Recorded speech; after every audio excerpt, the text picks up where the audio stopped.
Having reviews is one of the biggest factors in whether a new product is going to sell well on Amazon, and Vine is the fastest way to get them. But it's not a fit for every brand. Many brands are surprised when Vine reviewers don't always leave good reviews.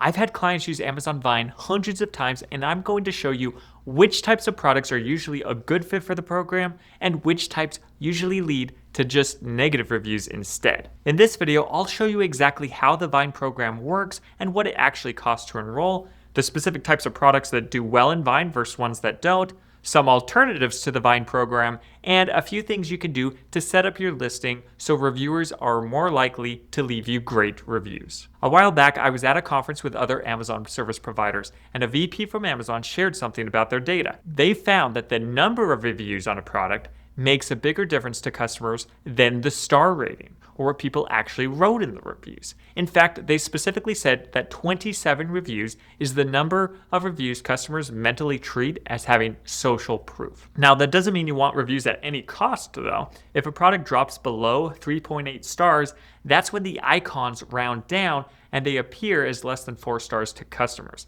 And that's when I've seen a big drop in sales. Above 3.8 and you're actually usually fine. Vine reviews are not your specific target customers. They may not be the ideal demographic, and they may not understand your product as well as someone who did the research and then chose to buy your product with their own money. Anytime you're using the Vine program, you're making the decision to participate knowing that you may get lower quality reviews in exchange for a higher quantity of reviews than you'd get otherwise, or at least getting those reviews much quicker. Understanding that trade-off is key to deciding whether it makes sense for you. Amazon Vine is a program for products that have fewer than 30 reviews. As a brand, you enroll a product and you agree to give away units for free. Amazon's network of vetted reviewers can then claim your product, and in exchange for receiving it, they leave a review. You choose how many units you want to give away, up to 30, which means you can get up to 30 reviews through the program for each product. If I enroll 30 units, I usually see 28 or 29 of them turn into actual reviews. Now, to enroll a product in Vine, a few things have to be true first. You have to be brand registered, and the brand benefits actually have to be connected to that specific product, which usually means the brand name on the listing matches your registered brand name exactly. There is a common glitch that happens sometimes where even though everything's set up correctly, the system doesn't actually consider your product to be connected to the brand, and that problem has to be fixed before you can enroll in Vine. Now, hopefully that doesn't happen to you and everything's fine. If you have that problem, feel free to comment below and I'll help you. Nice. Your product has to also be in FBA. So if you're shipping the product yourself, it doesn't qualify for this program, and you typically can't sign up for the program until your inventory is at FBA. There are some restrictions on certain types of products, but they're relatively rare, so I'm not going to go through all of those here. There are 3 costs associated with Vine. First, you've got to pay this enrollment fee, which depends on how many units you're enrolling. Up to 2 units is free, 3 to 10 units, it's $75, and for 11 to 30 units, it's $200. Now, if you're brand registered and you're enrolled in the new seller incentives, you can actually get your first Vine enrollment for free even at 30 units, and that saves you $200 there. Second, you have to pay the fulfillment fees. So when a reviewer claims the product, Amazon ships it to them and they charge you a fulfillment fee for that. Now, that's the same fee you would pay each time Amazon ships your product to a customer, and it's based off the weight and dimensions of your product. Third, of course, you're giving the product away, so you've got the product cost itself. You're only charged the enrollment fee if at least one reviewer claims the product and leaves a review.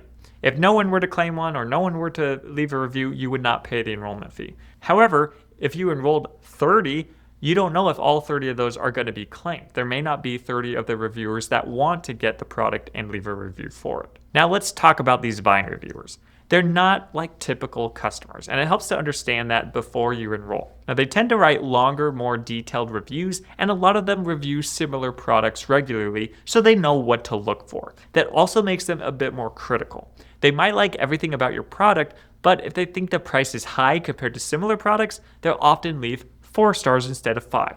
A lot of them want you to really earn that extra 5th star. They can leave negative reviews too, although it's really not that common for them to leave like a 1-star or 2-star, but sometimes you'll see 3 stars. I've only seen 1 or 2 stars if they just genuinely do not think it's a good product at all. Something to know is that when Amazon is calculating the star rating that appears at the top of the listing, it's not doing a simple average like you would expect. It's evaluating the reviews and giving a different weight to each one depending on how reliable and useful it considers that review to be. Now, Vine reviews, since Amazon knows they are not from real customers who purchased the product on their own, they carry very little weight on your star rating compared to real, verified purchase reviews from people who actually bought the product. Someone once showed me how they had a product with 10 5-star Vine reviews, but their first real verified purchase review came in at 1 star, and their overall rating dropped to 2 stars. So if you do the math on that, you can see that the 10 5-star Vine reviews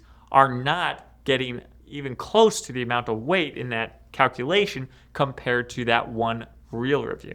Now, in this case, it was actually a negative because the real review was bad, but a lot of time the Vine reviews will be a little bit lower than your real customers. But once you get those real customer reviews, it is going to average out the star rating just fine. Now, whether Vine makes sense for you really comes down to your specific product. And here's a few things to consider. Low-cost products are usually the safest for Vine, right? The cost of giving them away is pretty low, and it's easier for organic reviews to come in and outweigh any negative Vine reviews that you get along the way. Products with mass appeal tend to do better in Vine than niche products. If almost anyone could use or benefit from your product, a Vine reviewer is more likely to be a reasonable stand-in for your actual customer, and it's less likely you'll have a situation where you pay the enrollment fee for 30 units, but only a few of the reviewers actually decide to review the product. That's also why products meant for a specific health condition or a narrow use case can be kind of risky. Say you sell a supplement designed to balance hormones, but it's really only for those people who their hormones are out of balance. A Vine reviewer may not have that condition. They try it, they don't notice any benefit, or in some cases it could even cause problems for them since they weren't the person it was designed for, and that could lead them to leave a negative review. A supplement that's broadly beneficial to almost anyone is a much better fit for the program than one built for a really specific medical situation. The more your product depends on the person using it being the exact right customer, the more careful you need to be with Vine. Now, what kind of products are a higher risk? Expensive products will obviously cost more to give away for free than a lower cost product since you're giving away something more valuable. If the product is bigger, the fulfillment fees are higher too. However, those same products are often harder to earn organic reviews on in the first place, which makes you need Vine even more. But then if you do get negative reviews, it's a little bit harder to get positive reviews to balance those out. Premium priced products, where your price is higher than most of the competitors, they also need some extra thought. Sometimes that higher price is justified because your specific audience needs a benefit that other products don't offer, and they're willing to pay more for it. But a Vine reviewer might not be that specific type of buyer, and they could look at the price and assume it's overpriced compared to similar products. And it's pretty common for these Vine reviewers to just say that the price seems high to them in their reviews. That doesn't mean they'll give it a terrible rating, but it's something they might mention, and they might give it a 4-star instead of a 5-star, for example. Sometimes this might be because the price is genuinely high, but it could also be that the reviewer just doesn't understand why the higher price is justified. So you got to be a little bit careful with that. Now, here's a cool thing to know is that your listing affects a lot of the outcome. The more information a Vine reviewer has before they claim your product, the more likely they are to leave a positive review. If your listing tells them exactly what to expect, they're a lot less likely to leave a negative review. Make sure to have really clear instructions both in the listing, usually in the images, and included with the product.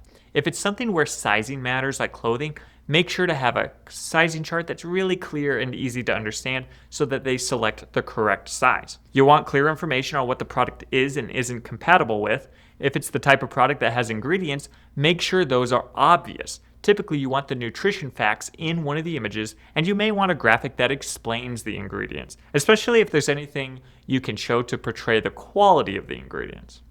The better your listing is before you enroll, the better your Vine reviews are likely to be. If some of your early reviews point out an issue you didn't expect or misunderstand something, change the listing as soon as you can so future Vine reviewers see it and don't run into that same issue. Often the Vine reviewers, by the way, are going to go look back at the listing after they've tested the product as they're leaving a review. So even if they've already claimed it, it's not too late to change the listing. And it'll help your regular customers too. Now, Vine isn't the only way to earn reviews. Whether you're using Vine or not, you really should be doing the following. use a software like Sellerboard that can automatically send a review request each time a customer places an order. Now you can just do this manually in the orders page, but usually if you don't automate it, you never end up actually doing it. You can't do it right after the orders come in, by the way. You have to wait a few days, so there's a specific window. I recommend Sellerboard because the pricing is really good and it does a ton of things in addition to requesting reviews. With your inventory, include little card inserts that ask customers to leave a review. These can have a QR code on them. This really helps remind customers to leave a review while they're physically opening and starting to use the product. If you already have a customer base outside of Amazon and an email list, you can reach out to these people directly and ask them to purchase the product on Amazon and leave a review. Or maybe just leave a review even if they bought the product somewhere else. They're allowed to do that as long as they have an Amazon account. One thing to be careful of though, you can't ask friends or family to buy the product and leave a review. Amazon doesn't allow that, and it's a lot harder to get away with than people think. Amazon can't always tell that two people know each other, especially if they live in different areas, but if it notices a group of customers buying the product and leaving reviews at a rate that's much higher than normal, it can flag that. When that happens, Amazon might stop that specific customer from leaving a review. It could stop all customers from leaving reviews on the listing for a period of time, maybe a month or two. They could send you a warning email or just let the review go through without actually having it show up on the listing. If you decide to use Vine, I almost always have clients enroll the full 30 units. When clients enroll 10 or fewer, they usually end up regretting it later and wishing that they had gotten more reviews out of it. You can't go and sign up again and try to get the rest of the 20 additional reviews, for example. Vine reviewers will see the product in the platform that they have access to, and they can claim it, but these claims don't always come in at a steady pace. I've noticed a lot of the time the product will sit for a week or two with no claims at all, and then have a lot of them claimed all within a few days. I think this has to do with how that portal shows the products to reviewers, and it seems to rotate what's shown near the top versus further down the list. So don't get discouraged if nothing happens right away. The program runs for 90 days, which gives it plenty of time. You also have the option to put a product in Vine before it's available for regular customers to buy. You can send your inventory into FBA, set the listing's availability date to sometime in the future, and enroll it in Vine while it's not yet purchasable. That way you can already have some reviews in place before any real customers see your listing. And like I mentioned, if you're a new brand to Amazon, there's a way you can get your first Vine enrollment fee totally waived. There are some requirements to qualify though. Check out my next video where I talk about Amazon's new seller incentives, how you can qualify to get your Vine enrollment fee waived, along with $5,000 to $10,000 in other discounts and credits from Amazon. Click here to watch that video next.